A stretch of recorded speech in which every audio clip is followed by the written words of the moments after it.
What if Snape raises Harry? It only takes one different decision. Dumbledore does not leave Harry with the Dursleys because blood protection is not enough to prepare him. So instead, he gives the child to the one person who is driven by guilt over Lily Potter's death, Severus Snape. And this is not a happy childhood. Snape does not suddenly become warm. He still hates James Potter. Every time Snape sees Harry, he sees the boy who once made his life miserable.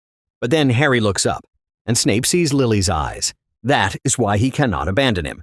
So Harry grows up in a house of rules and pressure. Snape teaches him that fame is dangerous, trust is expensive, and emotion is something enemies can use against you. By age 11, Harry is not the confused boy from the cupboard. He knows basic potions and defensive theory. He knows how to watch a room before speaking. This Harry knows about magic and Voldemort before Hogwarts. That changes year one completely. Ron can still become his friend. Draco can still offer his hand. But Harry knows exactly what Draco wants. The chance to say that Harry Potter chose his side.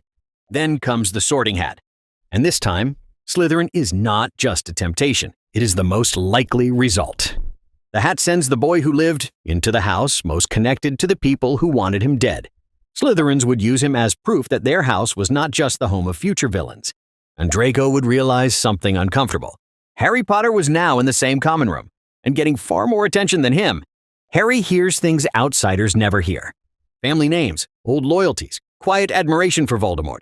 Without even trying, Harry becomes a spy inside the house that should have been his enemy.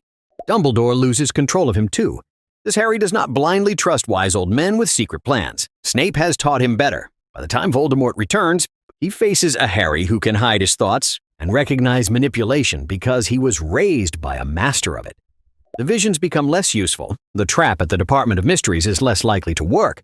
Sirius might survive, because this Harry would not immediately rush into danger. When Harry finally learns that he is a Horcrux, he does not accept it as destiny. He understands it as strategy. He would still face Voldemort, if that was the only way to end the war. But the real question is whether this version of Harry still has the one thing Voldemort never understood: love. Because Snape could teach Harry how to think, how to hide, and how to fight. But unless he still finds friendship, loyalty, and love at Hogwarts, he might also lose the very thing that made him different from Voldemort in the first place. And that is one reason why the next change could be dangerous. What if Hermione was in Ravenclaw? Hermione in Ravenclaw makes sense on paper. She is brilliant, hungry for knowledge, and more prepared than almost every student in her year. But for Harry and Ron, that one change could damage almost everything. Harry and Ron still meet on the train. They still become friends, but Hermione is not at their table every night. She is not constantly correcting them, annoying them, and saving them from their own stupidity. At first, they might actually like that, until they realize they have to do their homework all by themselves. Joking aside, the first year gets really dangerous without Hermione. The Philosopher's Stone protections are not only about bravery, they require knowledge, logic, and calm thinking. Without Hermione, they may never reach the final chamber. The brain of the group is missing. Quirrell may not have been stopped. Meanwhile, Hermione grows stronger in Ravenclaw. She spends more time in the library, connects with older students, and pushes herself into harder magic. Ravenclaw might make her smarter, but it also makes her more distant. Gryffindor changed Hermione because it taught her that rules can be wrong, and sometimes friendship matters more than being correct. Hermione might still discover the basilisk, but if she is not close to Harry and Ron, the warning may not reach them. And if Ginny dies in year 2, the entire story gets darker, and there is another chance of Voldemort returning. The third year changes too. Hermione might still receive the Time Turner, because her schedule would still be insane. But would she use it to help Harry save Sirius Black? Probably not. Without the same bond, she might just follow the rules, so Sirius could lose his soul, before Harry ever gets a real chance to know him. During the Triwizard Tournament in year 4, nothing changes. Cedric still dies. Voldemort still returns. When the Ministry denies Voldemort's return, Ravenclaw Hermione would see the lie immediately. She would collect evidence, study old attacks, and notice how the Daily Prophet twists the truth. She does not need to be Harry's best friend to know he is right. Dumbledore's army could still form, but differently. Hermione approaches him like a strategist. So Harry and Hermione become allies. By the Horcrux hunt, that alliance becomes necessary. Harry and Ron cannot survive it alone. They need protective enchantments and someone who can think clearly when everything falls apart. But is this alliance too late? Every year without the trio costs something. The stone is harder, the chamber is deadlier, Sirius is less likely to survive. The war becomes messier. Hermione and Ravenclaw might become a more legendary scholar. But the wizarding world did not just need her intelligence, it needed her loyalty. Right next to Harry, from the beginning. What if Malfoy does kill Dumbledore? Malfoy killing Dumbledore destroys the last excuse Draco has. On the astronomy tower, Draco is trapped. Voldemort has threatened his family. Death Eaters are inside the school. Dumbledore is wantless. And standing right in front of him. In the original story, Draco cannot do it. That hesitation matters, because it proves he is not fully what he pretends to be. He is arrogant and poisoned by pure-blood pride.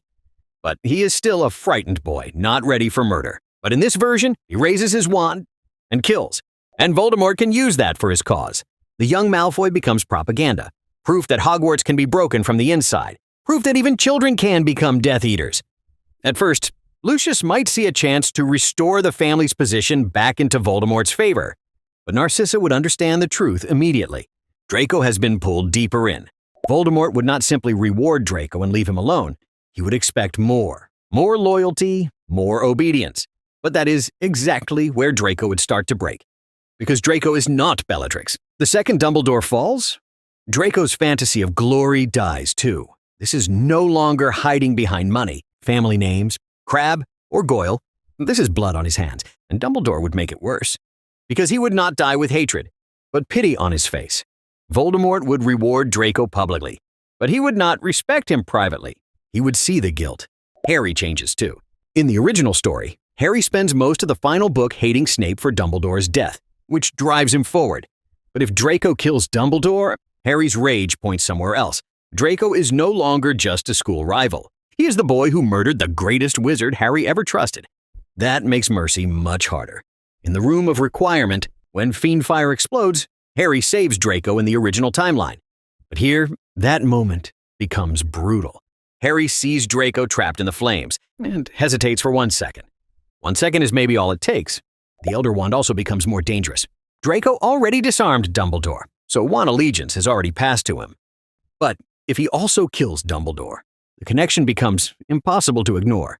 If Voldemort ever suspects Draco has a real claim over the Elder Wand, Draco becomes a threat. And Voldemort does not leave threats alive. By the final battle, Draco would not be proud, he would be paranoid. And desperate to escape the side he once bragged about joining.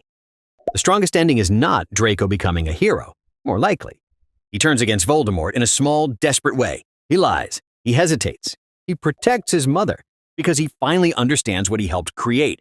But by then, it is too late. He becomes the boy who crossed the line and had to live on the other side.